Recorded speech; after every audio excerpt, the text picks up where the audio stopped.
How to download Verizon Visual Voicemail app. So the app itself isn't always like a normal app install because of many phones. It's already built in or limited to Verizon devices, but for some, it is going to be available on your App Store or Play Store. So you could go ahead and try that first. Go to your Play Store, search for Visual Voicemail. But in my case, the app itself is not available in my country. And if it was available in yours, you could install it directly from here.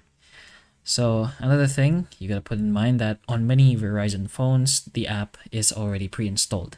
And in other words, not just Verizon phones, but phones that are basically supported, like iPhone 6s or above. You got Verizon branded Samsung phones or just Verizon branded Android phones. You could go ahead to the settings, like so. So go ahead to the settings and then search for apps, and then you can just search for voicemail. So something like this. Search for voicemail and take a look if it is already pre-installed inside your phone. But again, if you're wondering why you might not be able to download it, you may be using an unlocked phone, so that's going to be a non-Verizon model.